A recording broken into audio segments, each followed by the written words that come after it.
Conversation starter and a for construction sure. vest. That's a quick way to get into anywhere you want. Just wear a construction vest, carry a ladder, go in any door you want. Have you done this? Oh yeah. You carry a ladder? If you don't have a ticket to get in somewhere, get a ladder, get some sort of construction, gosh. put a vest on.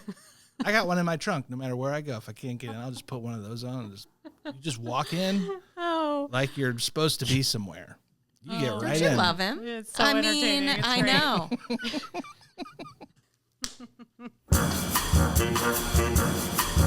They say silence is golden, but most folks are too busy filling it up with noise to find out.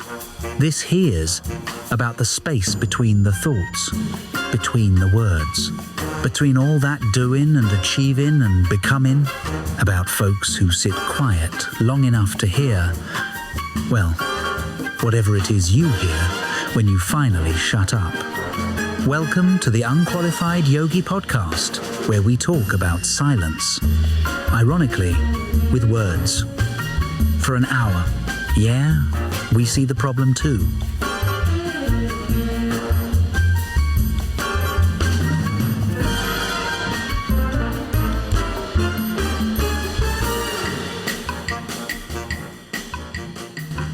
Still haven't been canceled. This is quite the... You need to quit opening with that because I feel like you're just kind of asking for something. Well, like if you lead with that, then it doesn't happen. You know, Is that how it's that when works? you say that you're gonna. When okay. you don't say, that's when you get canceled. Okay. you Okay, know? great. Well, Just like cults, remember? let's just keep our fingers crossed on that one. All right. Because I'm not looking Yeah. for that. I mean, we're not doing anything to actually get us canceled. We're just having a good time. We are, but we're also just talking very authentically, which always runs the risk of that. Yeah. So today, my friend Gary, Yep. we have Nichole Carpenter. Welcome, my I'm so friend. happy to be here. This is so fun. I'm so excited to have you here. Me too. I'm excited to be here. I'm excited to be with you too. And Excited to meet you, Gary. Yeah. Yeah. How jarring is it to sit down and interview with someone who you've never met?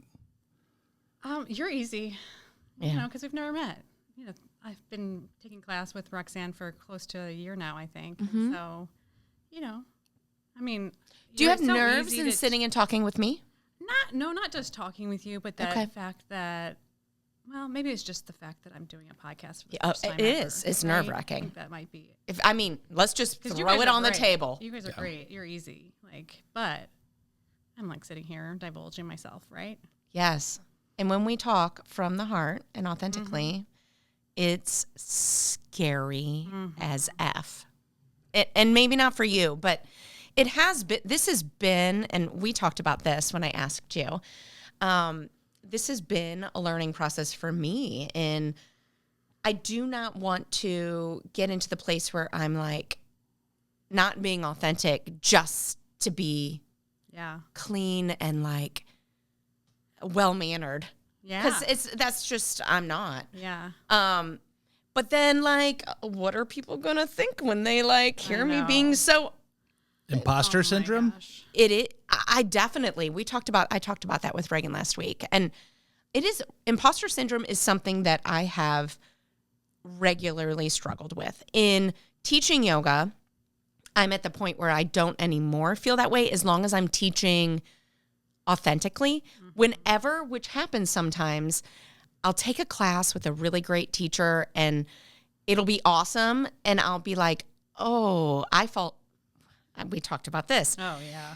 I can get into a comparison thing. And then I'm like, oh, I need to be more like that. And if I ever try to do, then I have imposter syndrome because I'm not being me. So it's like letting go of who I'm supposed to be and just letting me be me. And Yeah, that's the whole It goal. is. That's the And- whole and goal, people- man. That's That's like it. Christopher Nolan imposter syndrome. It's like reversed. You're the imposter of not being yourself. You know? I mean, yeah, I mean, I do. But then I'm myself and then I listen to these podcasts back and I'm like, Oh, you listen to them? I do. Oh, I've don't. listened to every single one. No. I don't even, like when I'm editing, I'm just looking for who's talking and I'm cutting to that person. So Yeah. I can't listen to myself. I listened to the whole thing. I can't believe I sound like this and you guys put up with it.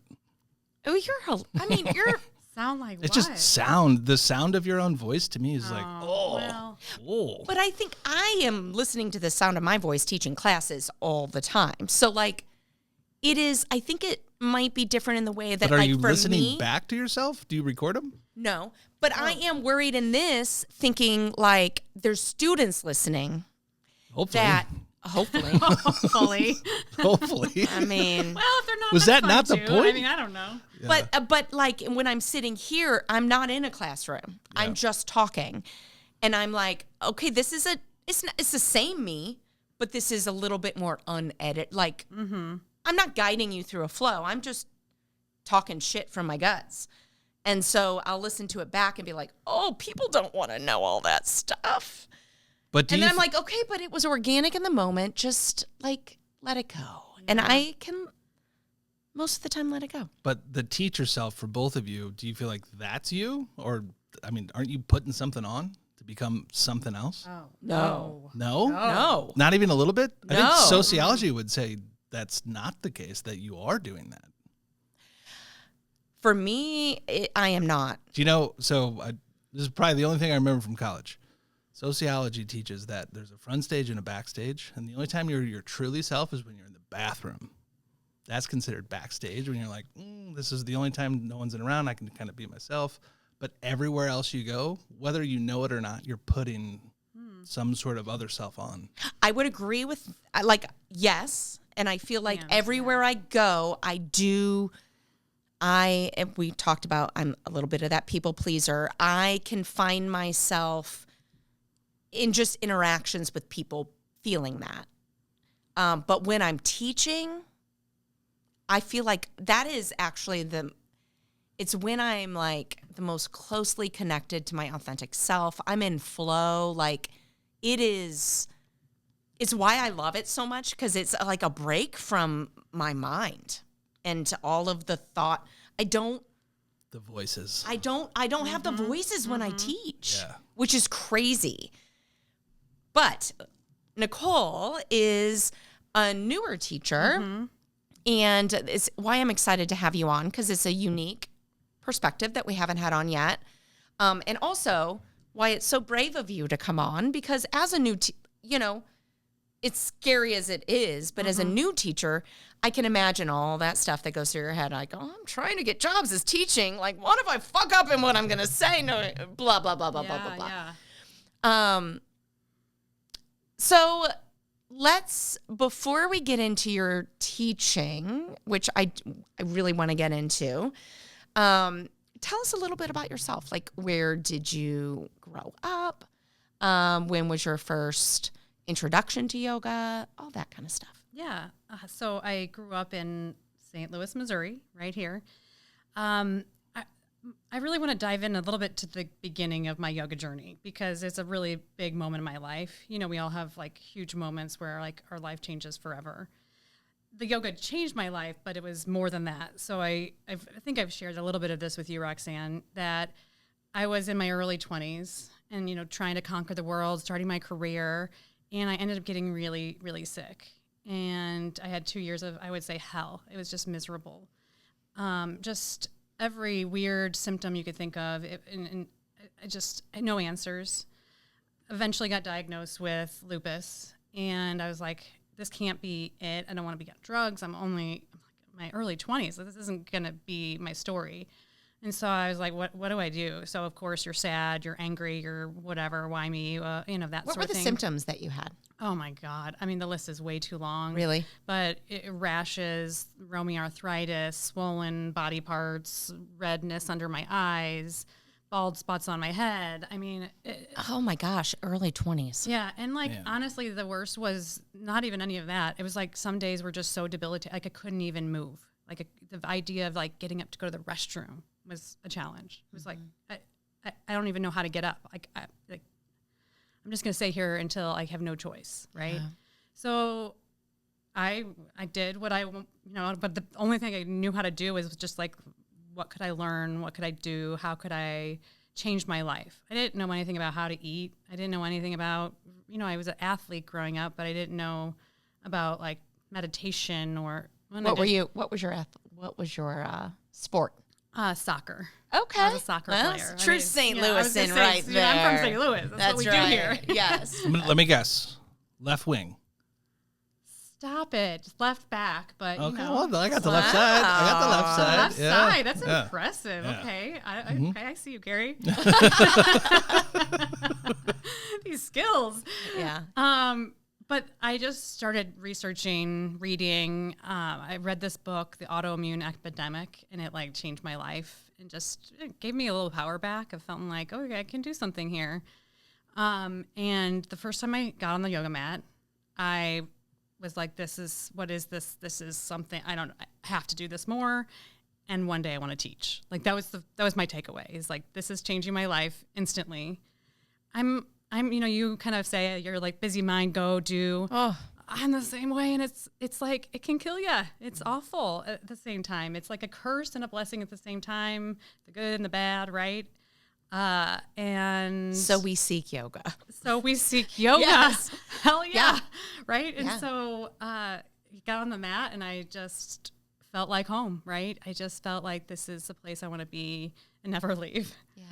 And so I've been What was practicing. that? Like coming home to, like, you could just be with yourself? Yeah. And slow down the thoughts. I think slowing down the thoughts and like just being. And I think You were still in pain, though. for 2 years. Yeah. Yeah. Yeah. So, and waves of it in between, but that was the hardest part, I think, so far. And it's still, like, there's still things that pop up from time to time, but that was a really challenging time for Did sure. you first find it through a VHS tape like I did? I did not. I was lucky enough, and we were talking about gyms earlier before we started, and it was actually at a gym. Okay. And it was gym, but the instructors were incredible. Yeah. So incredible. Yeah. What kind of yoga was it? All different kinds. There's just, I think mainly vinyasa, but there was hatha. Everybody had their different styles, so they just taught however they wanted. I mean, we didn't know then. It was just like, go to yoga, whatever that means, Mm-hmm. Did you guys know that in the research that I was doing for these commercials and things that we've been playing around with, vinyasa is actually a marketing term made up Yes. by I the did Western know. I culture. did not know that. I did know No. that. Yes. in the 90s. No. Makes sense. There's no actual roots. Yes. Marketing by trade. It's not a It's Sanskrit brilliant. name. Yeah. Wow. Yeah. Yeah. Blows your mind, right? Yeah. I mean, Do you feel lied to? I feel lied to. I knew that. everything changes. I don't know. Yes. Everything does. changes. Yes. You're just like, I don't know. It is what it is. Yeah. It's getting hard to trust people out here. I can't, I could go down a whole rabbit hole of that conversation. Woo! Let's do it. No. All right. No. No. All right. Okay. I think we all know what's going on right now. That's right. It's funny on that, though, like, I say no. But I was listening to a comedian talking about how he feels like everything he reads, his second thought is that a scam? And I do that. Like, I get an I don't know how email. you don't. I get, I see something on YouTube, and I'm like, is that a scam? Is that a scam? Is that a scam? Uh-huh. Mm-hmm. Like, that's my first thought. Yep. Yeah. Yeah. Yeah. So I try to be trusting, but And also I'm a really trusting can't. person, so it's really a challenging It's not a- time to be because you're just like, I just want to like be open and just let things flow, and it's not how you have to be. I mean, sadly, guarded. I've lost thousands of dollars that way. Let's get into that. Ah. What's the last time you got scammed? What was it? I mean, I think in small ways, I'm scammed regularly because I do tend to lead from a trusting place, and I don't want to change that. But it's discernment, right? Like, you want to be able to discern using this big brain that I have, which I try to use as little as possible. Yeah. But it's helpful in doing that discernment. So, yeah, I mean, I have to like interject here on this, like, but doesn't it feel like it makes you feel like you can't trust yourself? Like, all of this because you're always questioning Yes. things, which I think makes you doubt yourself. Hate that about Yes. this whole situation we've got going on. Yes. Well, and then when you find out, like, oh, okay, this wasn't the way it was sold to me. I could come at it from two ways, like, oh, what a fool that I fell for it, or, okay, hopefully lesson learned. It's just money. And move on and try to. That's how I tend to operate. From somebody who doesn't have a lot of money. I've got just some like bad news about those masks that I ordered, Roxanne. They arrived finally, like 3-4 weeks late. he got some Halloween masks that we were going to wear for a Halloween episode. So imagine seeing this video of like realistic masks. A guy puts one on, and it looks like an old person. Like He's there's an old video, man there's and I'm an video, old there's woman. Okay. old man, old woman. We didn't know who was going to be who. Okay. Order them. You know, they're like $60 each. It's like, okay, like seems like a good price point. Oh, they finally arrive. They are not what was in the video. Like whatever was in the video was probably like a $800 like mask made. You're like, I'm getting it. Made for someone in the movies, Yes. stolen from someone else, which not a big deal because you just report it, you get the money back. You know, Amex will refund pretty much anything. But the 4 months of meaning you're going to be old people and like look like old people. No. So sorry to burst your bubble. So that was Anyway. your scam. Oh yeah, just I got scammed. some, like, Scammed this week. Sacred oil, like, that is supposed to clear up my skin, and like, I don't know. It had the word sacred in it, and I'm a sucker for marketing. Oh yeah, And it's a good ass word. and I spent money I should not have been, because I try to live very simply. So when I do these things, that's it's the like, worst. oh, it's a treat. And I broke out. It smelled horrible. It was like, and they actually let me refund for a small fee, but I did return it. So that was my scam. And this is, by the way, how this works. We will circle back and around and then back to where we were. You know, We have squirrel All brains right. over here. Okay. No structure. no expectation no over structure. here. Just Okay, here for a great. conversation. Okay, great. What about you? Have you been scammed? I'm trying to think. I'm sure I have. I can't think of anything in particular that comes to mind, but I'm sure I have. Yeah. Right? There's We like all how do we not? I don't know. Like it's too hard. It's too hard. It's hard out here. It is. It is All right, so are you Okay. teaching now? I teach now. Yes. Wait, Right. I want to hear about how she got her teacher. Oh, the middle all part. that. Oh, That that's middle- right. You always want Reverse. to- Yeah, I get Okay. the Squirrel juice brain. of it. Squirrel Backing brain. up. Yes. So you found yoga. Yeah. You felt like you were home. Yeah. And I mean, I've practiced for probably 20 years thereabouts, plus minus, and it's just carried me through all aspects of my life and ebbed and flowed, doing it more times, less, that sort of journey. And a few years ago, started, just needing something more, feeling like, God, I just need a way to feel like I'm fulfilled, feeling like I'm giving back, feeling like, what am I doing with myself, right? Like, how am I showing up in the world that makes me feel really good? were you about 30 years old? No, 10 years later. 40. Yep. I just was like, I have to do this. And so I, do what I always do. I overanalyzed every moment, researched a million, right? Too similar, right? We are. There's a That's lot why I love you. Yeah, same.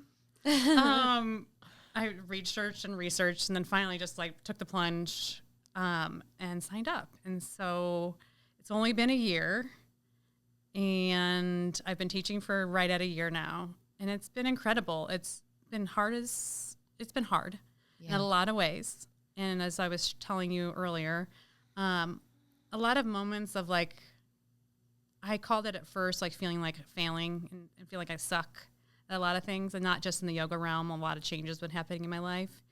And I finally came to accept that like sucking is okay, because sucking gives you that like opportunity for growth. And so if you suck, like all you can do is go forward.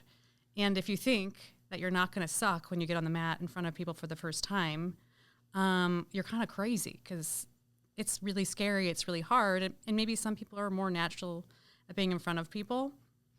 And I feel like I did a great first class for where I was at. But I still, and I'm only a year in. And so I suck a little less. And then, every year, hopefully I'll suck a little less. And all in all, I think I'm a pretty darn good teacher.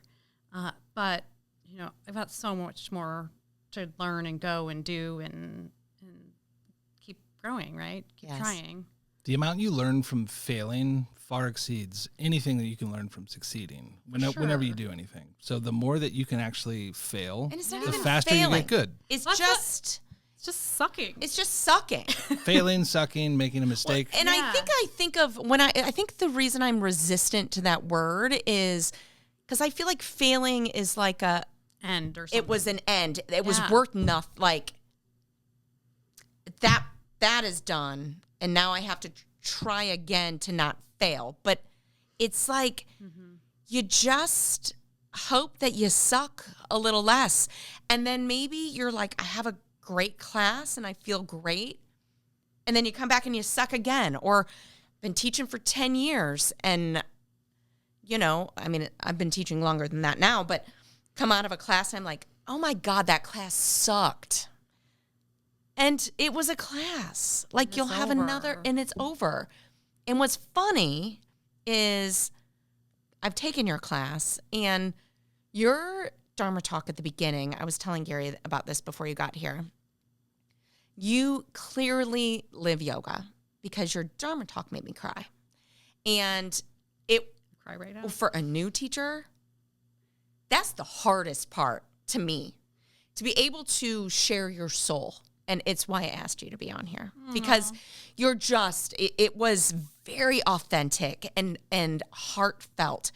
And to share our hearts when we're teaching is so vulnerable and so hard to a room of people that often, a good third, if not 2/3, are looking at you with a blank stare. So you're really just doing it. But that part is, I think, that's it. And you obviously know you've done yoga long enough that the rest will work itself out. First of all, going back to that class, I'm going to back up and then I'm going to come back to this point. But when I first started getting on that mat, months, the first few classes, there would be such an intense feeling afterwards and through, you're just like, I did this, and this intensity would build. It would take me a solid half a day, maybe longer, to come down from it. Whoa. It was so intense at first. Yes. And then you just had to keep doing it. And you're like, I signed up to keep doing this. I have to keep feeling this way until I don't, right? And you do. You have to keep feeling it until you don't. And I can't say that it's never there. So it's not never there for me either. Yeah, well, and it was you think, oh, man, I'm making progress. Look at me. I feel so good at class. And you are. And then, in walks Roxanne, and I'm like, holy shit, this is a challenge. And I feel so comfortable with you. But, you're my teacher, and I go to you regularly. And so, we talked about what we talked about earlier is that judgment of myself of is this good enough for Roxanne? I can't believe Roxanne is in my class. And my whole mind was blank that entire class. I think I got the Dharma talk out because I felt it was me. It was just, but the rest of it was just a blur. And usually I'm pretty I was sore. Yeah. Usually I'm pretty in touch with my class and knowing where I'm at. I have no idea what happened from that point on. I have to say, I was surprised because I'll go to a lot of people's classes and it's something that I'm aware of that people do get nervous when I'm in the room. And it kept me from going to classes for a minute because I didn't want anyone else's experience in the room to be shifted because I was there. But also once now I've been to your class, I'm a good student. Yeah. I'll do what you tell me, and if I want my own modification, I'll take my own modification. Yeah. But As you should. I'm not there judging. I really am there to experience. And I would not have guessed that you kind of blanked out. Like, I was so surprised that you were as much of a newer teacher as you were. Because, I mean, like I said, I've been doing it a minute, and I still feel that stuff. And when other people will come in the room, I'll have that same kind of sensation. Yeah. Yeah. And when I first started teaching, I was telling Gary, I couldn't stop crying. Well, I would cry while I was teaching from nerves. Yeah. And I just kept doing it. Yeah, that's the thing is, like, if I could give any advice to someone who's a brand new teacher or just coming out of teacher training, is like, you just have to do the hard thing. Like, you just have to do the hard thing if you want to actually do this. This is something your soul desires, your heart desires. Like, you just have to do it, and it will suck. But like, if we can't face the hard things, if we can't face our fears, like, we're just going to be held back. And I feel like I was telling you earlier, like, I feel this for the last, I don't even know how long, all I've felt is uncomfortable. And I'm kind of tired of feeling uncomfortable. Sure. But at the same time, it's like, this is what's showing up for me here. Let's do this. Like, I don't know. Welcome to the party. I don't know. What has been, when you started teaching, what is something that you feel like you can already see the progress in, that you were like crazy nervous about at first, that you already are feeling more at ease in? Not maybe confident, but more at ease in. I would say I think the thing for me specifically is the timing of things. It's really hard to figure out, like, the breath to movement and cueing it. I try to incorporate breath work into most of my classes, just a little, like, 10 Your pacing rounds. is good, by the way, is something I thank noticed. you. And it is hard to get that. Oh, it's so hard. And you feel like, am I moving too fast? Am I moving too slow? Are my cues making sense with the timing, right? So, like, are you cueing something after they've already gotten into that position? Yep. And so I felt like that felt really challenging. And I don't know, like, some classes are faster, some are slower. I don't know what feels best for me as a teacher. Like, sometimes I feel like moving a bit faster in the class. Sometimes I feel like going extremely slow. And that's part of the journey of the class. Sometimes it's like, we are going to slow down today, like your last class I took with you. Whoa, beautiful. But sometimes just, like, I don't know, it feels like whatever I feel like I'm going through you just do it. And so I'm like, at first I'm like, I'm not consistent as a teacher. And I'm like, well, I guess I'm not consistent as a teacher. Like, that's all right. We're not consistent as humans. Yeah. I mean, we're constantly ebbing and flowing. So you'd say we're consistently inconsistent. We're consistently inconsistent. Yeah, I love We're that. consistent at one thing. Well, the only thing that's guaranteed, Gary, is change. But, And we are constantly changing. So our teaching, even though, we had Angie on and she would say that my teaching hasn't changed, but each day it's a little different. I feel like just from the time I started going to you to where you are now, like, it's slightly different. Oh, interesting. And it's not like dramatic, but it's just I think it's a shift in your priorities from where you were at that point when I first met you to now. And it might go back. Because we are constantly. So your teaching will. And now, so when you started teaching, did you get, because I know that this is, for all of us, very common, class numbers. Did you obsess about them? Oh gosh, Yeah. I still try not to. Yeah, and I've gotten me too. way better. I can, and I get it because I go into classes, and I went to a class this morning, and I could tell the teacher was shocked at how few people were in our class the day, and I'm like, oh girl, I feel you. Yeah. And all that comes along with it. yeah, it does, and it's really hard, and it's part of it. Like, I was like looking multiple times a week, how many people are signed up. And, like me, I sign up late for everything, if not at the last second. So here I am expecting, and of course the people who are attracted to your class are the people most like you. So On that, I do think the universe sends people that... Yes, because they like who you on are, that day. and they show up for your class. So people who don't vibe with you, they go to one class and they don't go back, right? So yes, Yes, I do. And I'm better, but it is very challenging. I mean, I because it feels still like do that as well. self-worth sometimes. You're like, nope, this has anything to do with my self-worth. No. Okay, sometimes you just have less people show up. And it doesn't mean anymore. I mean, Yeah. if I have a full class one week and then the next week there's half as many people, which is, let's say, that is an abnormality or abnormality. Yeah. There is a part of me that I have to, what did I say or do last time Oh, God, I know. that turned people off that they're not coming back? Yep, that's It's just not the it at bell all. curve. Every once in a while, it's just way off.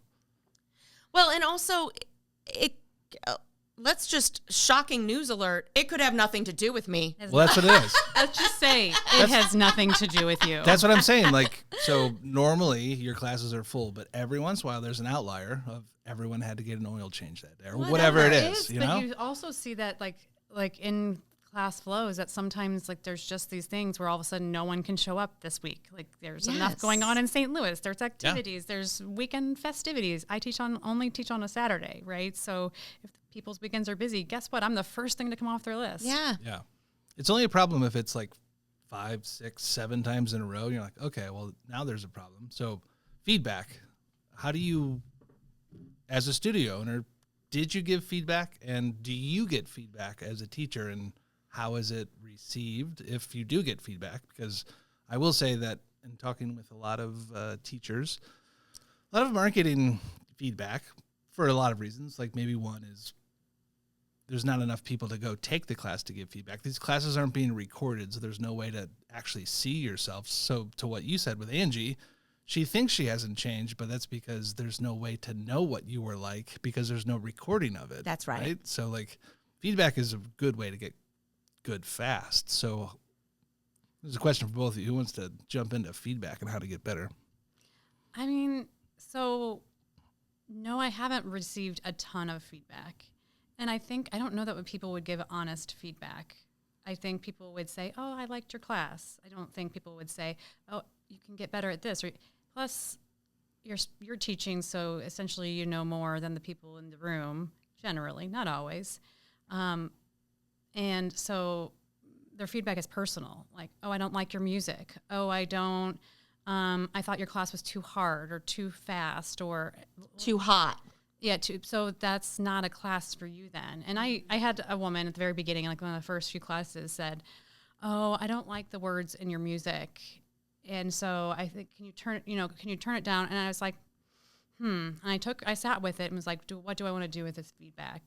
And I thought, well, this is how I do my class. And I actually, music is really important to me. It's like, it moves, like I've always been a person who's used music for healing or crying or whatever you need to do.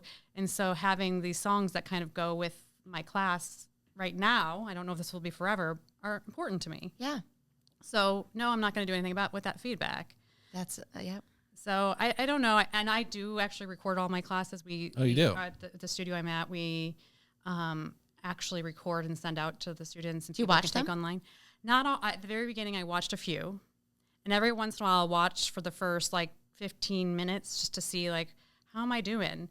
After you left, of course, I watched a good 20 minutes of it to see how did I do? What did I do in that class?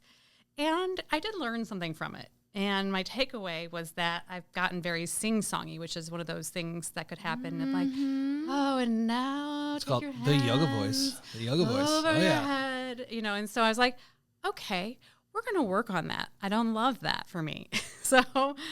So it's funny, now that you mention it, I remember something when I was in your class that I noticed that was actually something that I have now noticed in mine. You said, enough times for me to notice, now we're going to do this. Yeah, so didn't realize that. And I noticed it. And then when I started teaching, I paid attention to it myself. I do that. It's something that I have made I'm trying to not just move people there. Don't tell them where we're going, but just And Great feedback. Thank so, you. but it was actually feedback that I was able to use on myself. Yeah. Well, it's both those things, the sing-songy and the now we're going to. It's now very let's common lift our crutches that us in the yoga teacher world fall into. And so it is kind of nice having the feedback of being able to watch my recordings as I go, even if it's just, I'm not going to sit there and watch my whole class. Like that's why would I need to do that? But like at least the first 10 minutes of actual, like once I move past the talk and then we won't move into movement. How am I doing? What's going on? Yeah. What is there anything I need to work on? But don't you want feedback from someone very experienced, studio owner, the lead teacher? Like, isn't that how we get better? Is like, because it is one thing to get a critique from a student, but they don't know what they're talking about. Like, it might be a music thing, which, okay, fine. But to really get good at something, like, you need that mentorship from the subject matter expert. So is that something you want? I'll always be open to feedback for sure. Like, I think, just like that note that Roxanne made, I thought that was really helpful, right? There's nothing wrong with that. I didn't do it. No, because I do it too. And I'm just, I'm trying to get better. So if I notice, like, if someone would say, like, hey, you've gotten pretty sing-songy, like, I'm like, ooh, thank you. I need to stop that. And I catch myself in the moment now doing it. And then I like back to my normal voice. Like, let's, arms over your head. I did not notice the sing-songy. Oh, it was intense. Yeah. Like, interesting. Like, whoa. But so I think that is something that, to your question, I think it is so subjective. And I think that everybody gets a little something different out of their practice. And if we were all the same. Yeah, definitely. So, and if we were all so calculated in our speech that after me teaching a handful of classes in my history, that I'm still telling people where they're going before I bring them there. Okay. I just think that there's just a lot of room for grace. Right. All right. So from the student's perspective, let's talk about Yoga 6, right? Love the place. But when there's not so there's a Y6 hot class, right? You go in, it's a product, just like Wheaties. You open the box, you know what you're going to get. It's supposed to be the same every time. That's a good class we're at. Like, it's normally full, doesn't matter who's teaching it.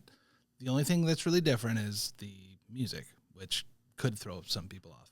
But I would actually disagree with that. But the other classes, right? Or maybe can be different. I think they can be. There's a Y6 remix that have come out that it's like supposed to be very similar but slightly different, right? But then there's Vinyasa, and then there's a few other that there is no format, right? So students come in, and if it's completely different every time, then that's not like something you can like look forward to, and you might be turned off by one person and not go back to that class. Yes, so yes. As like a studio owner creating these like classes that people want to know what they expect and not be thrown a curveball, how do those studio owners like create a product? Because like Yoga 6 is Yoga 6 because there's 6 classes, or there was, and they're like not open to changing it, right? Is that? I don't know the history of Yoga 6. I think that's but why what I is, do know right? is that our location of Yoga 6 is different than a lot of them. Yeah. So, when I've talked to Gary, I'm always looking at where am I going to move? What am I going to do? And there are other Yoga 6s that even their power classes are set sequence.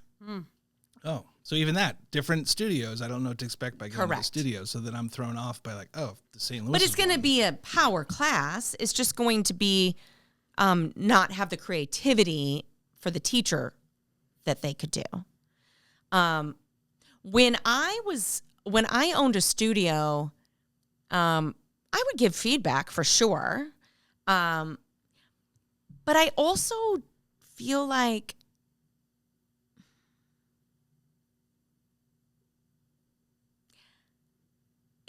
I'm not currently a yoga studio owner. I feel like yoga teachers, we are our worst critics. You're a yoga product owner, though. Your product is your class. My product is. Say that again. Your product is your class. The class you teach is it's a product. And that's why people keep coming back, because they know what to expect. I don't like that. But I think that's what we talked about is like, because your sequence isn't set. You make, And it's different all the time, yeah. And they do vary, sometimes dramatically. You have this kind of a base that's somewhat recognizable at the start, but then, they can go in all different directions. But I personally, as a student, and I think it depends on the student, right? I personally, I started going to Yoga 6, and I think HOT's great, and it's a hard class, and it continues to be a hard class. But I don't like the same thing every time. I like to learn, and I like to have new things that challenge me, especially, with a set sequence. Like, you can come in and you could do it without an instructor if you wanted to, right? Like, you're just like, here I go. It's meditative. And it is meditative. And sometimes that's what you want. Yeah. But I like... Sweat your balls off. And the where I teach, there's no set sequences. So there's no expectation. It's really the class title and the class description. And if you like it, then show up. And then if you don't like what the teacher you went to and it's not for you, then it's not for you. Yes. Right. And I think that most of the time it's about, for me through the years, it's been about the teacher. And if I seem to be really drawn to this teacher and the way they teach, and it like Roxanne said, it's subjective, because you could talk to 50 different people and they could all have a different favorite instructor. So yes, and then you can see again, there's more full classes and less full classes, and that has a little bit to do with what if there's more people drawn to a certain style of teacher. But also, your class is generally pretty darn full, and you have lots of years of experience, and you're really good at what you do. So I do think the teacher aspect has something to do with it, and that people, I like to challenge people and hold them in something, but I would like to feel like my students trust in my ability to teach, to know that I'm not doing something just for sport, for ego, for let's see how long people can be in this. It is on purpose, and that they can trust that I'm not going to abuse that.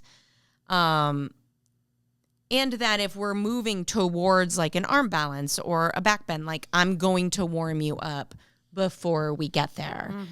I think that kind of trust between student and teacher, it takes a while. And when I first started teaching at Yoga 6, I didn't know anyone. And it was such a new experience for me to come in and be in a class full of people that didn't trust me, didn't know me. And I had to earn that trust. And there's a lot of feedback that I can get that I think could be helpful and productive as well. So how do you earn trust as a new teacher?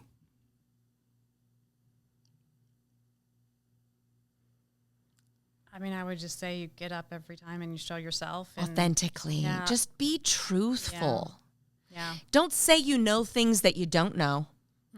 Don't pull I joke on here a lot about pulling shit out of my ass. But don't make stuff, which, not that people do that, but it's okay to, I don't know much of much.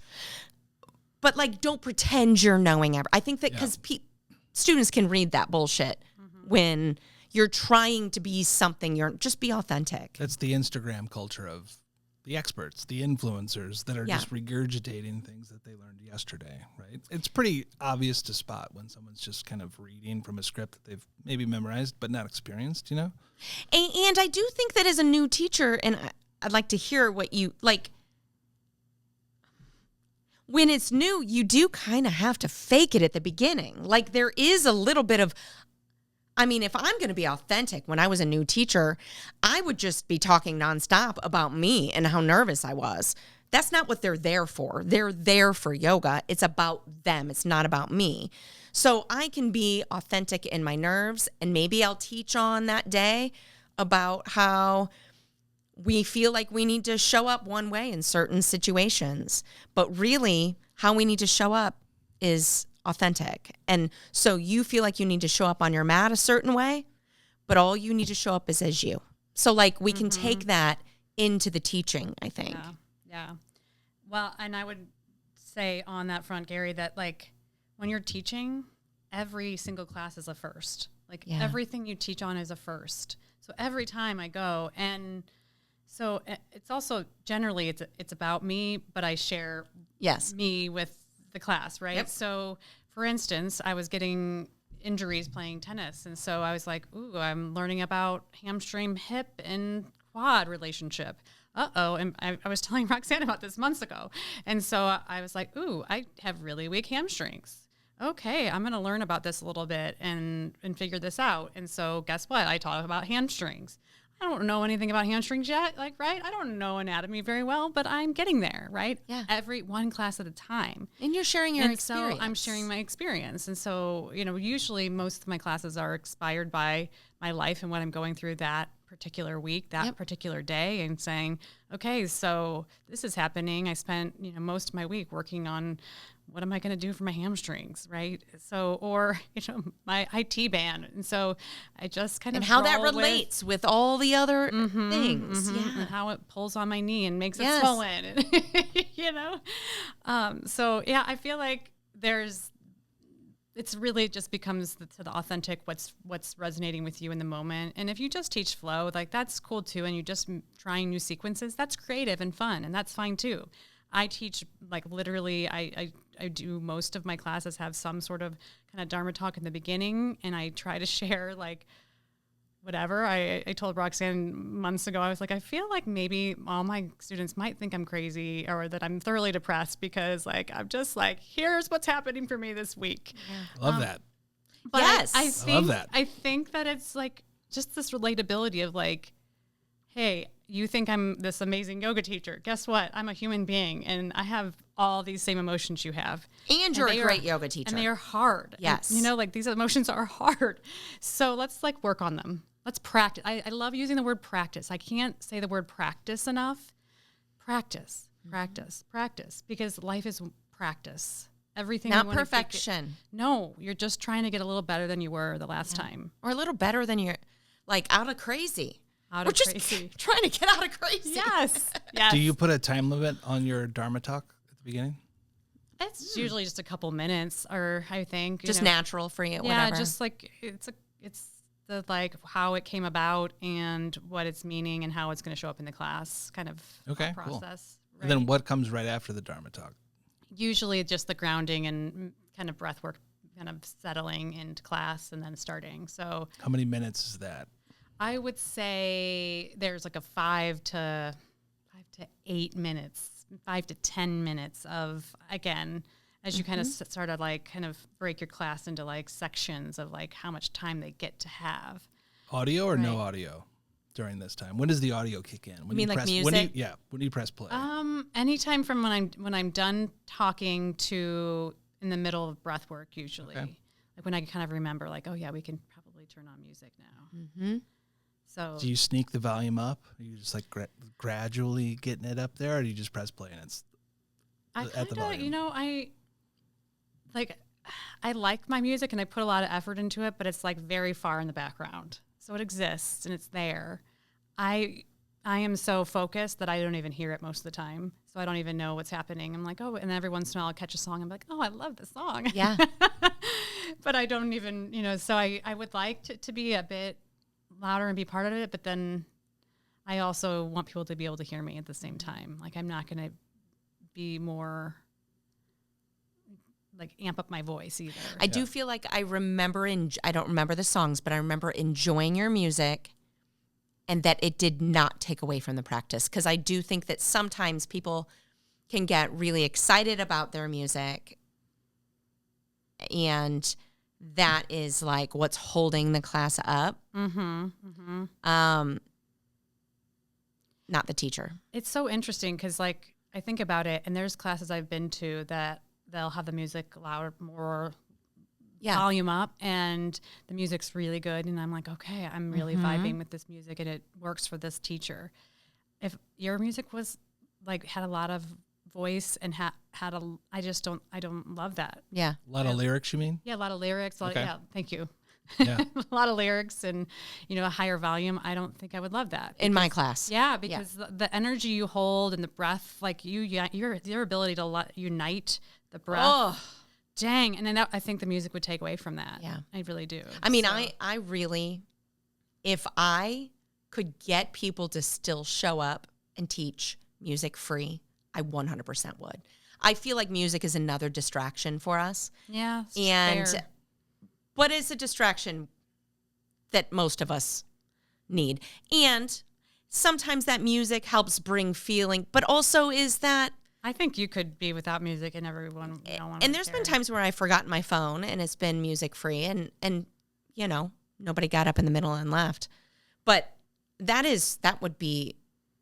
I don't listen to music when I'm doing it at home. Yeah. It's just my breath. I don't either, actually. Yeah. But I do understand... It does evoke emotion within people that helps them get into flow, helps them get and I appreciate that is something for people. Mm-hmm. So, do you think there's a difference between a yoga workout class and a yoga class? I mean, I think we all know the difference between that. How do you know what you're getting though when you walk in and like it's labeled vinyasa, but then there's like one teacher with like the top hits going, and then there's another one that no music. You know well, what I mean? and I don't feel like top hits means that it's not going to be like that. Doesn't mean just workout. Yeah. Mm-hmm. Like it's just personal style as a teacher that we get to do. I could play a top hits. It's not authentically me. Yeah. I think what I think for kind of your yoga as workout or yoga as a practice and yoga as like, kind of growth, it's like it really is a teacher. It's our teacher's preference. Like how deep are they into their practice? How much do they care about all of this? Do they just like the flow in music? Do they like the meditative state? What is their interest, right? What is their interest in yoga? Maybe that day. Yeah. And for me, I think I really... My goal and what I think of yoga, my personal, like, I don't know, definition, if you will be like just getting to know yourself more, like getting to know yourself more. And so having the space to get to know yourself more and to practice tuning into your body, to your breath. And that's like your mind, your thoughts, that's your body. Like right now, my hip is hurting sitting here in the chair and I can feel it and I'm paying attention and that's bothering me, right? Like that's getting to know your body and tuning in to like, ooh, okay, like am I going to keep fidgeting around or whatever, or this pose is really challenging. So it's just, and why is it challenging? Can I hold it? Can I be with it?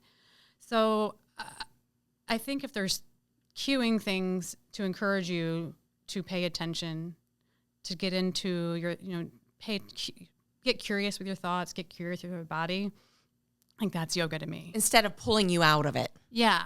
And or not saying anything about it, right? Sure. Like offering that, even if it's just at the beginning How of class. does this feel for you? Yes. Pay attention to your breath. Connect back to your breath if you've lost your breath. Mm-hmm. Take a moment to pause. Yeah. Check in with your thoughts, your mind. Those sort of things, I feel like that's the yoga. Yeah. Because that's the not just moving and going fast. Exercise. Yeah. You guys ever done jazzercise? It's the best. I mean, maybe once in my life or back in the day. I don't know. Maybe, I used to do step aerobics at home. I had a step. Yes. I mean, anything Oh, that yeah, has just up takes and down? rhythm Well, I or can't. dance moves. No, thank you. I'm terrible. yeah. This is awful. That step. I mean, VHS? Was it VHS? I did the steps for it sure. probably was. Yes, I think it was a VHS. I broke my foot in Mexico. I thought about this after we had the conversation with Reagan about injuries in yoga. I'm like, I was walking in Mexico and broke my foot. Mm-hmm. Yeah, I get injured sleeping all the time. I did this step thing, and I can't walk up I need to hear normal more about steps. this. I don't know All why the time I'm I working wake up out on a injured. step. I would trip over it constantly. It's not safe for me. Yeah. A little bit uncoordinated. All right. So kind of like I've been asking these questions because this is where I think I want to go with this. And this is just a thought that I'm coming up with in real time. There really is no definition of yoga. So yoga's got these 8 limbs, right? And most people think like, oh, yoga, it's a stretching class. But then you get drilled down into that. It's like a stretching class. Then it could be 50,000 different things. And even when you call it yoga or even like vinyasa, you then have to ask like, all right, what kind of vinyasa is it? You know, like you just have to keep knowing asking. that it's a made up word. Yeah. Now knowing that it's a made up word. And also because we've touched on this a few times, there really is no regulation for what this 200-hour thing is. Everyone's making it up. Everyone's constantly making up a new yoga class of like yoga. It's yoga Pilates. It's yoga jazzercise. It's yoga, TRX, whatever. It's just like we keep building and changing it. But at the end of the day, like how cool is the teacher and like how authentic am I going to like quickly relate to this teacher? Mm-hmm. Do I want what they have to offer? Yeah. I mean, Do I get something out of this? do I get something out of it? I mean, like, does it resonate with me? Does it make me think differently? Does it make my body feel better? Do I feel better when I leave or worse? Yeah. Was I irritated the whole time they were talking? Yeah. Well, I have to tell you, sometimes for me, when I'll go, because when I do pop-in classes. That's a me problem, by the way. No, not of them. it's a me too. It's not of them. It's not of them. Sometimes my problem, it's a me practice problem. is like staying in the uncomfortable. Yes. Like I want to leave, but I have something to learn from every situation, even the uncomfortable ones. And I don't like it. But that could be my practice at that point is like taking care of myself, but also being open Yep. to having things be different than I thought they were going to be. Oh, and accepting, right? Accepting Yeah. that we all don't teach the same, and maybe they didn't resonate with me, but that's okay too. 100%. And they have plenty of people that like their class. I don't need to be that one, and that's fine. Totally. But it's also acceptance of myself, acceptance of the others, right? Like it's really easy to like, oh man, I was just so irritated, and then be mad at myself, or what have you. Like, well, you got to be able to get through this, but just acceptance. Right? We're all doing the best we can. It's acceptance. It's you find what you like. I love this about you too. I really do. I feel like I do feel like the gift that yoga teachers can bring to people is not this, and it's one of the reasons I love this podcast, is not this idea of like, if you do yoga long enough, you're going to be like me. Because I've been doing yoga a long time. I still have my neuroses about this, and I still can get frustrated about things in this. And I'm a human being living like I want to be a human. Like this is a great experience. And how can I find a little bit more center? Not too much of this, not too much of this. Yes. Still live life, experience it. I tend to throw myself in hard and, not learn things the first or second or third or fourth or fifth or sixth or seventh or eighth time. It takes me a little bit. And can I have compassion with myself as I do that and say, at least you're still practicing. At least you're still paying attention. Yeah. And that is yoga to me. It isn't about being like some calm Zen person and all the time just like, no, it's just like, listen. I think it's like building the tools to get better at snapping yourself out of the habitual patterns, the negative self habitual patterns, right? Like this is the thing that's very challenging for me. And I can catch myself going, oh my God, I'm freaking out about this, or I'm doing this. Like, okay, what do I want to do with this? What do I want to do differently? Like that's also it. Like, so I'm still going to do it, but can I maybe shift my perspective a little quicker than I did 5 years ago? So because of the practices because I either pause and shake it out, or I breathe, or I go for a walk in nature, or just out on concrete, whatever. Yep. But just like, what can I do to shift this and not let this control me for longer than it needs to. Yes. Because that control that we give these habits or these feelings or these, just the uncomfortable, like we give it so much control. And like I want to take back a little bit. And I hate the word control because I don't want to be controlling, but like take it's back remembering. the power, almost like take back the power of how we feel. Like, and it's remembering who you are, and who we are. Yes. Is whole and okay. And okay. Yeah. So when I'm out of sorts, I can acknowledge that and I can feel it. Mm-hmm. And I can remember, okay, but this does not define me. Mm-hmm. This is not like who I'm always. Mm-hmm. I can notice what triggered me, what made me, and give myself grace. And then fucking let it go. Yeah. And be in the present moment, because that was yesterday. Why am I still obsessing about it? Yeah. Yeah. Like, or how last month. Why do you get to have? Like, how much time do you get to have thing? Like, I don't want you to have any more time. Like, you don't get any more time. And I'm not hurting anyone. It's often just like internal. Mm-hmm. Which, again, coming from a person that's lived with, this tendency for disease, like the more I let things fester, I get sick. Like, yes. So I have a very clear barometer of like, ooh, you're way out of alignment right now. How did that all shake out for you? Like, with your lupus? Because I'm sure that there are people, I know that in my extended family, I have somebody that I know that has lupus, and not everybody's the same. So it's not like, oh, do yoga, it's the cure-all for everything. Yeah. But how has that journey, the lupus journey, been for you? It's a journey. It's a work in progress, right? So I think Gary's telling Roxanne this has been like kind of the year of challenge, or not a year, a period of time of challenge.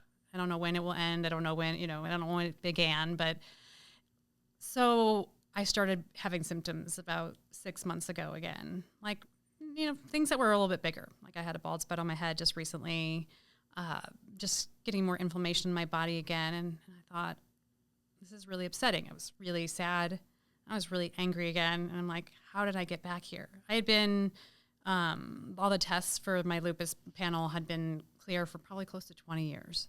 So you're like 20 years. You're like, I had this, figured out. Yeah. Ooh, here I am. Fixed. I fixed this. Yeah. I overcame, and I'm a human, and life got really hard, and I was not knowing how to deal with it. Yeah. So you took your eye off the ball. Yeah. Yeah. And here you are. And I'm just one day at a time and doing the things I need to do to try to get back in alignment so that I kind of get myself back under, I'll be happy the day the test is back to negative, but it's a journey. So we'll just keep doing what I do each day. And I don't feel bad generally overall, which is great. So, but I have to pay attention and I have to, adjust accordingly. Stress levels. Yeah. That's the go, do, that type A personality, which I hate that statement, type A, but. When's your birthday? August 22nd. That's my sister's birthday. Aww. I love that. So yeah, that can be really dangerous, right? Because I don't have that, like if I have that uncomfortable feeling when I'm not doing, and again, work in progress.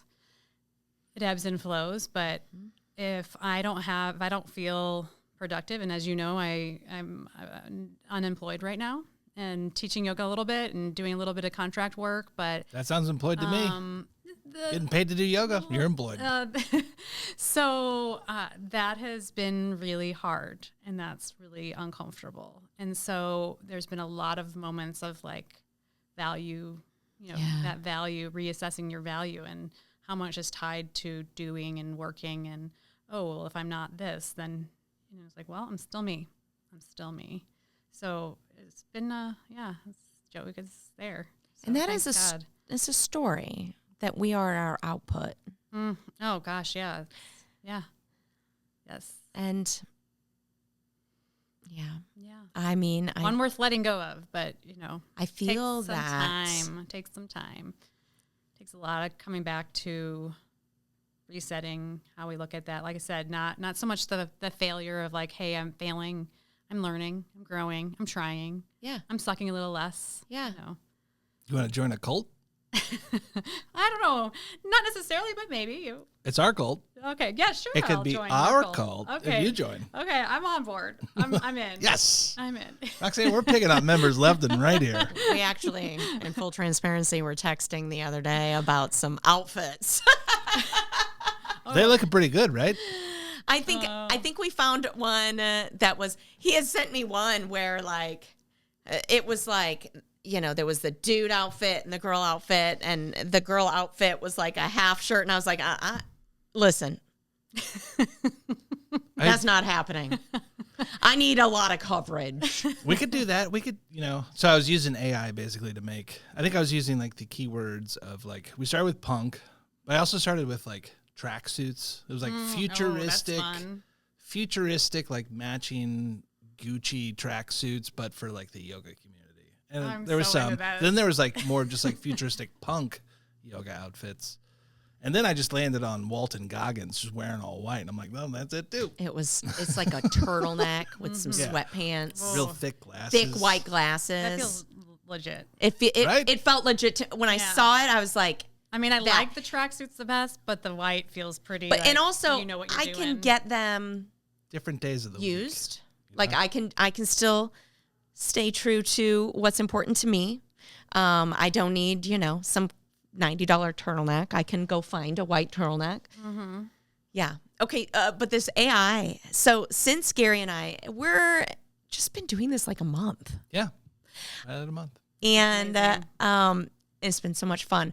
But I've never been into AI. Like I've dabbled in a couple things, but I have been using ChatGPT and asking all kinds of questions. And I find myself, do you use it? Yeah.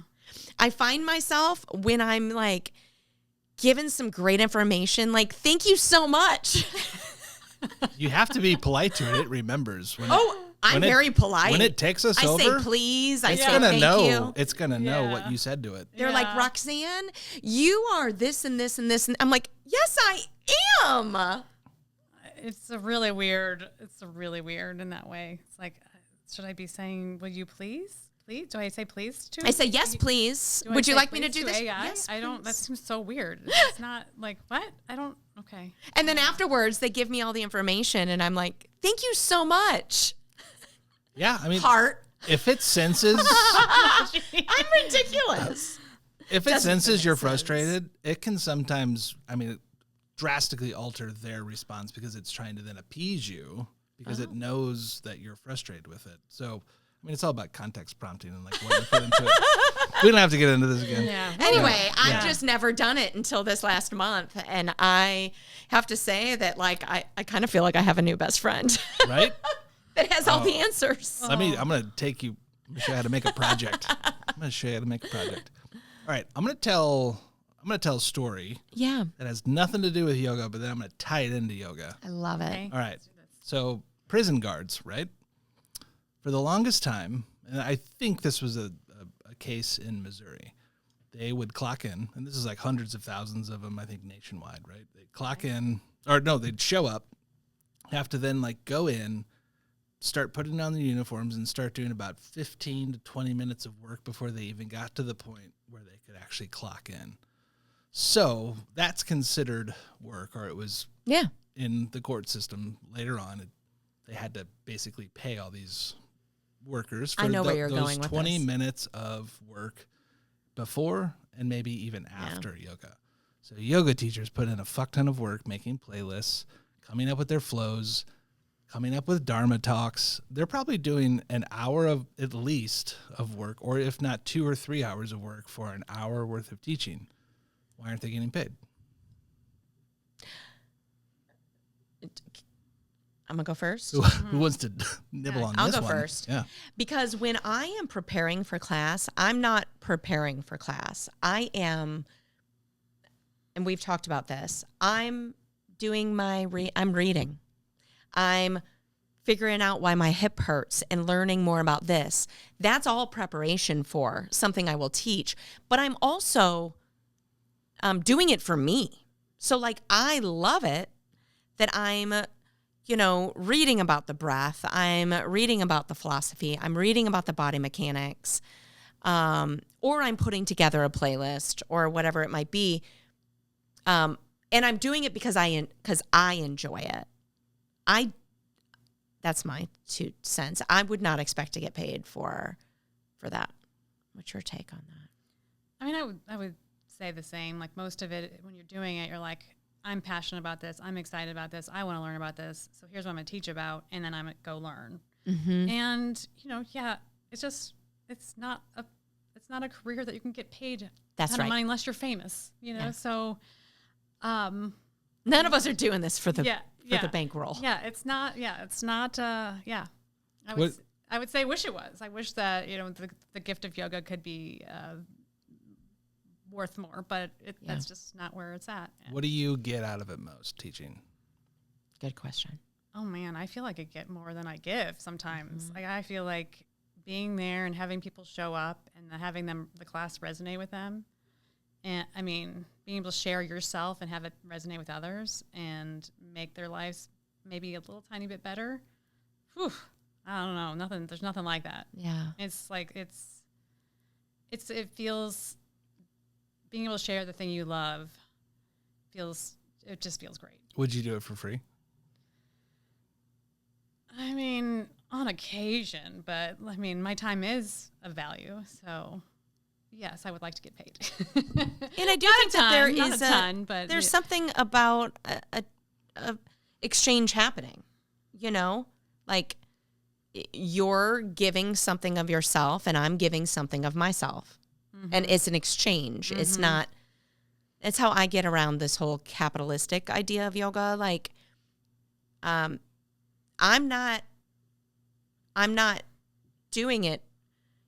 If somebody wanted to just come to my class for free all the time, but they said they loved my class, I would doubt that. Yeah, there's a value in it.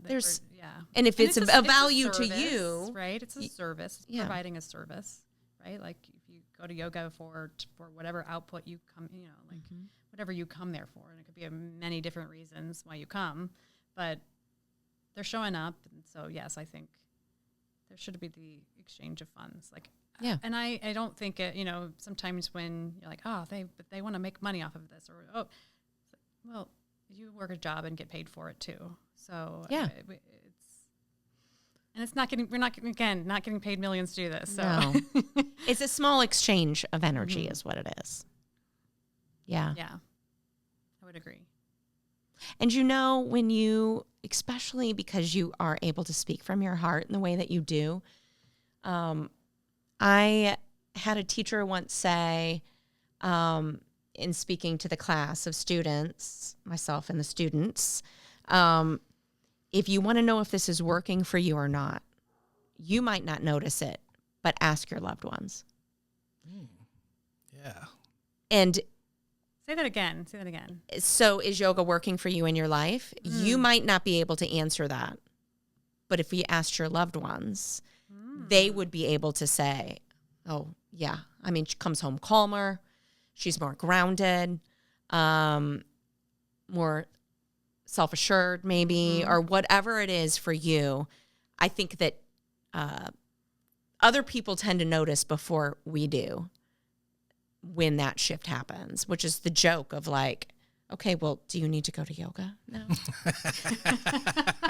Which I've heard so many students say that, their spouses or loved ones would be like, do you go to yoga? I know, you'll feel better. So, and then that's what I love is that it isn't just the one person, it is a ripple. Because then that has then influenced other people that person that you've just taught, that they come in contact with. Yes. You've had an effect on that. I know. It's amazing. I think, too, one other thing, just I want to make sure, it's like coming back to the practice. I think another thing I think is so important as a teacher is to remind people to take it off the mat, take it off the mat Yeah. and bring it in other areas of your life. And I think that can be done in so many ways. But sometimes, to the exercise, you get on the mat, you go through your postures, you're moving overhead, you're breathing, you're all calm, and everything's great in class. And then for that night, you feel like, I feel so good. I let the day go. Well, what about tomorrow? What about the call you get in the morning? What about the traffic? And so all the tools you learn on the mat, you can practice off, right? You can breathe in traffic. You can meditate. You can, all the things you can do to take these things and help you throughout your day instead of waiting to go to yoga and doing it all over again. So how do you practice this off the mat? Yeah. How do you take it into the other aspects of your life? Which is the challenging part, right? It's really hard. That's where it's, well, and it gets me every time. Yeah. But it's also just the reminder of these are tools you are creating. Yeah. You use these tools elsewhere. Please try this at home. Yeah. Why do you think there aren't more meditation classes at any yoga studio? Name one. Great and question. there was just a regular. People I'm just gonna go to people want it, but it's hard. Who's been trying it though? Who's tried it recently? And promoted it. Name any want a big meditation studio. class. I used to. When I was at PY, I had a meditation class on the schedule, and No one came. And people would come intermittently. People want to be guided through meditation, and there is a place for that. There is a place that is not. We talked about it, I just share what's important to me. That is not mine. It is not about you listening to my voice. It's about you being with you. And so I can set you up to get you grounded, give you some guidedness to bring you there, to show you the way to you. But then you're going to be quiet.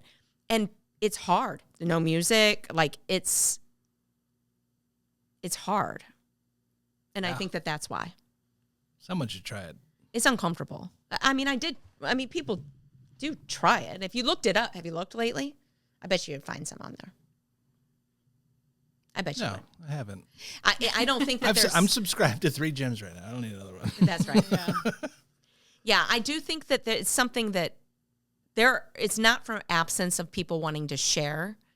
It is consistent people wanting to show up and sit with that makes discomfort. a lot of sense. It's hard. Yeah.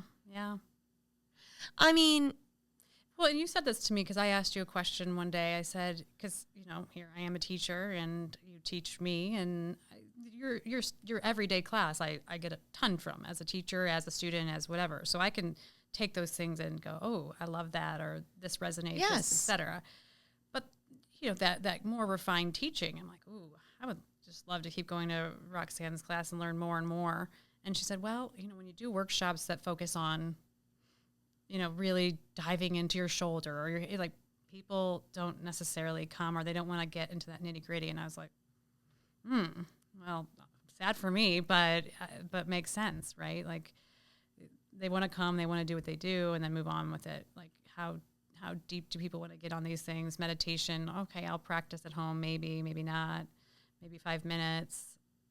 So coming to I want to, versus I'm going to get in my car and go someplace and do it and give up time I could be doing something else. I think it's a real commitment. Yeah. And maybe if it's when I first learned to meditate many years ago, I went to a center, and that actually had meditation, and that was their big thing. Where you went to meditate. And so I joined, classes, and I loved the community, the energy you can get from a community meditation. Were you at Kopala? No. It was, I lived in Fort Collins, Colorado, and it was a little small. I can't even remember. I couldn't tell you the place. I could just remember going. The only thing I can remember from it was the feeling of just being in community. Was it a Western Buddhist place or an Eastern Buddhist place? I honestly have no idea. It's so long ago. I have no idea, but I just really loved it. And but again, I probably only did it, 10 times. Didn't go back, or I don't know how the whole transition happened, but I knew that it was powerful. It was really a neat experience. But I still didn't know much about meditation. Not that you need to know a lot about meditation to do it, but it still felt like a foreign, kind of a foreign thing for me. Like, Yeah. I don't know if I'm doing this right type of mentality. Well, and I do offer privates for people who are looking for meditation to help guide them through to be able to then sit with themselves. Because, I mean, some of that is really what it is about, too. You don't really need me. Yeah. There is something about meditating in a group, but not if you just want to be guided the whole time. Like, I do think that you just need to just sit. Mm-hmm. So you've been part of meditations where it's like 60 minutes where there's always someone talking? Guided meditations? Oh, so like when I think of guided meditations, I'm thinking of like a recording, like it's on an app, and it's like No, it's if you go to a yoga class and somebody's guiding you. I've done it where The I'll body, guide people yeah. through, or Senses. even bhakti. Like, and I love it. It's singing. Have you ever been to a kirtan? Like, Actually, I've never been to one. oh if my singing's gosh, involved, yeah. I will not be there. If But I have to this is sing, like Chanting, right? More chanting. Yeah. Yeah, it's chanting. probably not. Yeah. But it's the To be honest, rhythm probably of the not. breath and the community, and you're distracted by something. So like I do feel like that is a great, and at practicing yoga when I owned the studio, I would do in my meditation classes, there were times where I would turn something on and I'd be like, okay, we're going to chant with this for 15 minutes. And some people aren't into it, but it is. When I was new to yoga, I was really turned off by any sort of Yeah. chanting. I was like, what is going on right now? Yeah.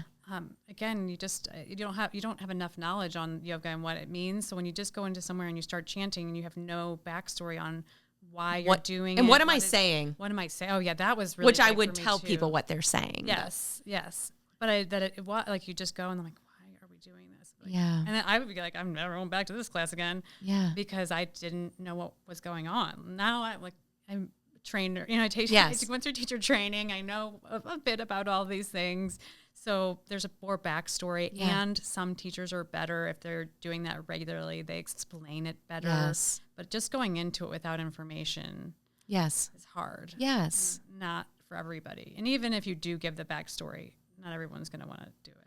No, and I think you want to be accessible for people, and that doesn't just mean physically. Like my first yoga class well, not my VHS and not the YMCA, but my first studio workshop is what it was. I paid for this workshop and we sat around in a circle, and she was like, and I mean, I loved this teacher, but she was like, okay, what are your, and this is, no longer appropriate to say, but she was like, what's your spirit animal? What's your animal? And then she made us make the sound like that animal and then move around like that animal. And I was like, fuck you all, peace out. I mean, the person next to me said cat, and I just mimicked what they said, because that was so that so feels out really of my uncomfortable. comfort zone. Yeah, that feels really uncomfortable. Sure. Wait, spirit animals been canceled? Can't say it? I'm guessing why. Yeah. Is there a new word for it? Or just there is no way to associate an animal with me on the Well, inside? I mean, do you associate yourself with an animal? How about that? That's an easy way to say it. Yep. Okay, there you go. Werewolf. Oh, dang. Oh. Or a screaming goat. Is a werewolf an animal? Do you know what it looks like? You know A exactly. wolf? A werewolf, yeah. What's the difference between a werewolf and a wolf? You don't Do you know hear all my R's I'm killing at right there? You don't know where one is. You know? Okay. I think I'm a bird. I like to think which of myself one? as a bird. Just a bird. Just a bird. What color A is this winged? bird? I don't think the color matters either. I just fly. Just fly. Flying's cool. I never don't really think thought of- about it. yeah. I don't know. I'm one of air. I like that. I would be one of water, I would say. Water. And you're one of land. I go anywhere, actually. Amphibious. Just do whatever. Werewolves are amphibious? Mine is. Okay. I breathe underwater. This is why I love Gary so much. He's like, who made up those rules? Because they're not real rules. I can make it up. I also fly, okay, Roxanne. Yeah. Yeah. And I go into water and I can breathe underwater. I mean, And I don't I need love to that. eat. Because we're just making shit up anyway. I don't need to eat. Oh. Powered by the sun. Shoot, I need to eat. Sun-powered love werewolf. I'm like getting hungry right now. I'll order Postmates right now. I did I had a colonoscopy last week, and I couldn't eat the whole day before. And I am just not a good faster. I mean, I've never, I know. it is a practice, and I have listened to people talk about how it really is a practice of getting outside of that need to like, okay, I need, because obviously I'm not going to starve in a day. No. So I know I'm going to be okay. Like it is a meditation practice in its own type thing. Boy, it's hard for me because as soon as if I wasn't fasting, I might be able to make it until like 3 o'clock and be like, shit, I forgot to eat. But as soon as you tell me I can't eat, I am cranky as fuck. You just think about it. You're like, when do I get to eat? When do I get to eat? I'm so hungry. My stomach's growling. It's 7 o'clock in the morning. I never eat at 7. And I already know this day is going to be fucked. So what was the first food you had coming back after this fast? I had a burger. Oh, yeah. I had a burger and fries. How do you get medium? Depends on where the meat's from. Okay. What kind of cheese you putting on it? Any cheese? Pepper jack if I get to pick. Oh, yes. My favorite. Lots of mayo. Right. Oh, I love pepper jack. fans. Yeah. What's your go-to? And why is it cheddar? Do you eat meat? Yeah. Oh, yeah. Yeah. Gluten-free, but no meat. Okay. Gosh, I don't know. I can't pick a favorite. I like so many cheeses. Yeah, cheese is I would just... say Gouda maybe, actually. Ooh, One of, yeah. like, Gouda. really burger. Like, I love Gouda. yeah, Gouda's a good one. it's good. Yeah. But I like cheese. It's good. I try to limit dairy. What's a cheese but you don't eat? Is there such a thing? Kraft. I was going to say, I wouldn't eat Velveeta today. American cheese. Yeah. If it's melted the right way on a burger, I would eat the American, but the Velveeta in the block gives me the heebies. Yeah. Pretty gross. Yep. I mean, I used to Anything melt that shit in a crock pot with some Didn't we Rotel. all? I mean, I could go back. I'll go until- eat it out, but I'm not at home. anything with a 5-year shelf life probably should not put in your body. You know? What's that Australian Vegemite. food? Have you had that? Oh, I've never yeah. had it. I don't know anything about this. It's Vegemite. disgusting, but I ate it. I mean, I lived in Australia for a while. What is it? It's like I didn't know that about you. It's like a yeast paste. Okay. It's a darker color. It's basically like, we put Americans, some, put cream cheese on bagels every morning. Yeah, you we know? do. They will take a bagel and put Vegemite Vegemite.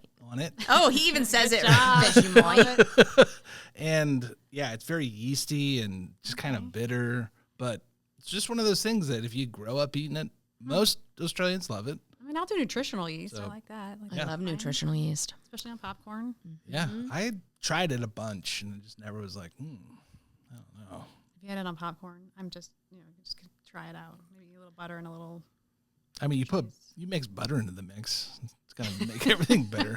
It's like would put frying. It's like frying vegetables. You're like, yeah, I like it now. I'd put that nutritional yeast on, like if I was going to like do sweet potatoes in the oven. I was vegan for a hot minute, and I would use that on everything just to add some extra cheesy like texture. Yeah.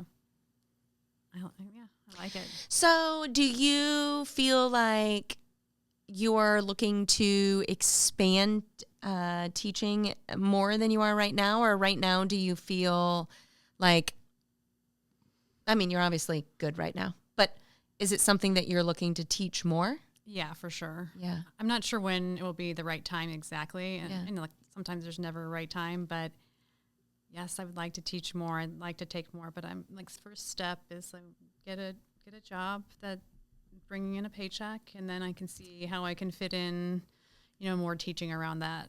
So but it's been a bit of time. So I'm like, well, maybe if I would have just taken a class 6 months ago, I would be teaching 2 classes now or 3 classes now. So at the same time, It'll happen.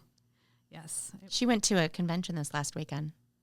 Kind of Was the it convention. convention? Is that the right word? Yeah, it was a health and wellness summit that I went to. A Summit convention. That was a fancy way of saying convention. I don't know. Yeah, But it was incredible. I was telling Roxanne about it, the fact that just going and being in person with people, it's something this big, and people that care and are interested in the similar things that I'm interested in. And obviously, since the time I started my, kind of journey with health, 20 some years ago, I was obsessive at first, like just wanted to learn everything about how to eat, what to do, trying everything. I mean, I went to every sort of, functional type medicine doctor to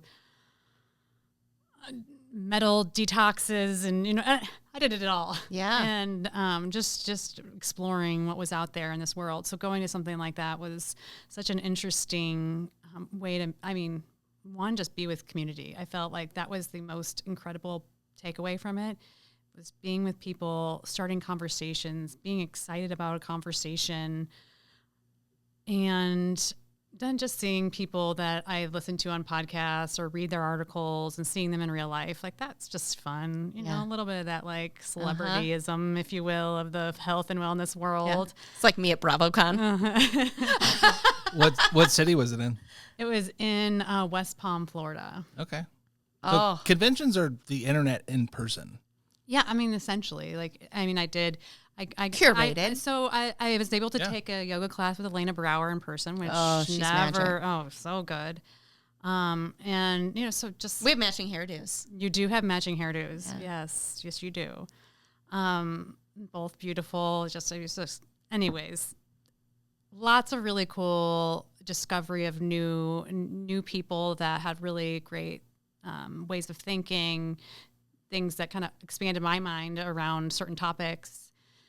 And I don't know. It was just really powerful in a lot of different ways. And I was like, it's really kind of hard to explain because it just felt filling because I don't know. I think especially we had the years of COVID where we were like so detached from people, and we are on cell phones and on computers, and that like the human connection is, still in some ways lacking. And so it felt so opposite of that for like a whole 3 days. I felt like I met these wonderful people and had like all of how many conversations. And I think they're like all my best friends now. I love that. And I think they are. Yeah. But it was because like there was just such a weird connection, and we all were just open. We were just open for whatever came at us. And receiving each other. Receiving, yeah. The biggest takeaway was that, like, just looking at someone and making eye contact and smiling, what that can do for them, for you, and that ability to welcome someone in and say, "Hey, I'm here if you need to talk to somebody." And I felt like that was just something I like people. I like talking to people. I like making people feel welcome. And so I walk into a room or sit down on the lawn, and someone would walk by and I'd smile, and sometimes people would just sit right next to me and just start talking.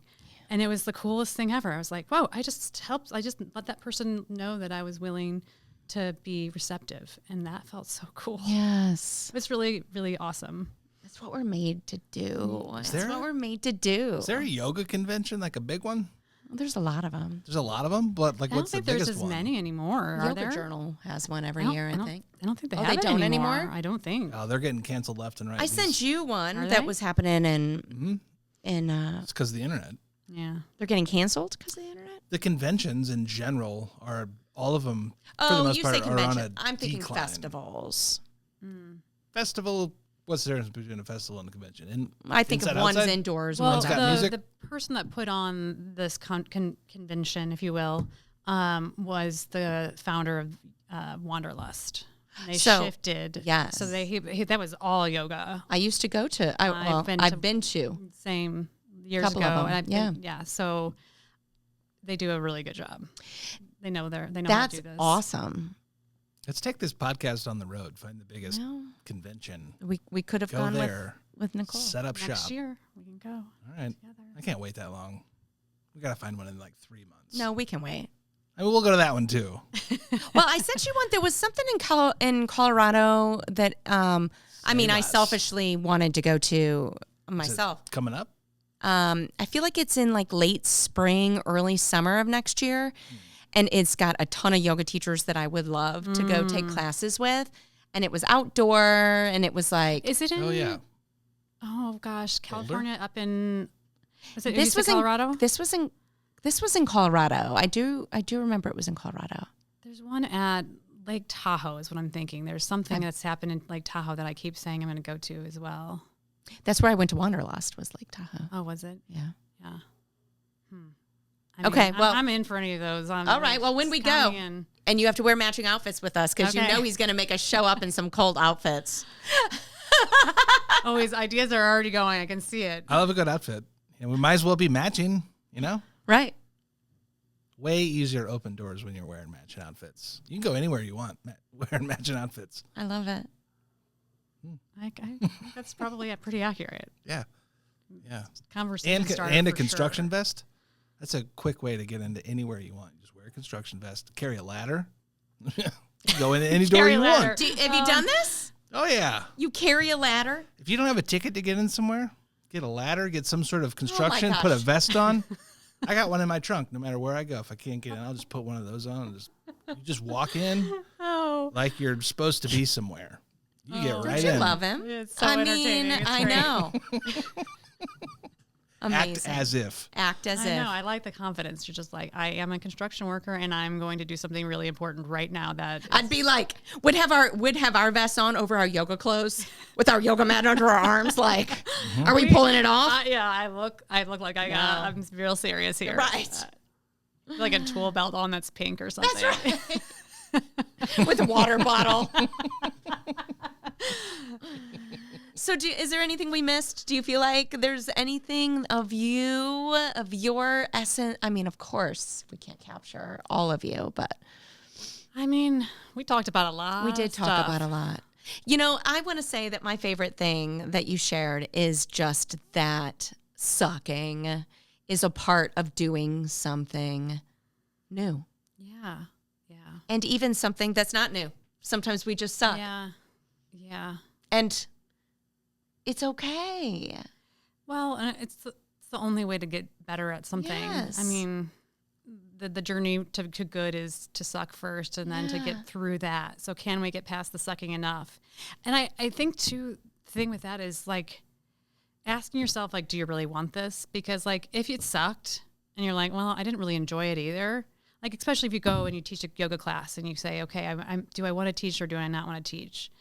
And it, like, really sucked and you really sucked and didn't enjoy it.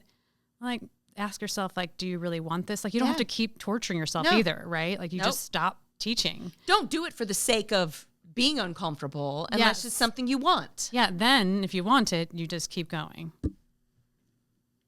I love that. That was a good Jerry Springer ending moment. That was perfect. Final thoughts. Thank you, Nichole. Yeah, thank You're you. a delight. So much fun, you two. I loved it. I want to come back every time. See? Yes. Have me back. Let's do this. And we just made you do something else uncomfortable. Pulled you right into it. You did. And you know, it was one of those things in my head. I like, podcasts are so fun. And so I was like, I want to be on a podcast. That just seems fun. And then you said that. And I was like, oh my gosh, I'm terrified. And I was like, but I really just kind of want to have this experience. So here I am. And Love it's really, it's just conversation. Yeah. And it's conversation about things I love, right? Something I really love, which I think is, you know, the whole point, right? It's like getting on the microphone and you want to share, you know, again, yourself and what you love, like having the passion, right? Yeah. Thank you for sharing your experience and your passion. Yeah. I love you, Thanks lady. for having me. Yeah, it was nice meeting you. Thank you so much. Yeah. And that brings us to the end of today's conversation, or the beginning, depending on how you look at it. Confucius once said, I hear and I forget. I see and I remember. I do and I understand. Of course, we've done it 1,000 times and we're still confused, so maybe Confucius was wrong. Or maybe we're just slow learners. Thanks for listening to the Unqualified Yogi podcast. For more of this nonsense, point your browser to theunqualifiedyogi.com. See you next time. Maybe.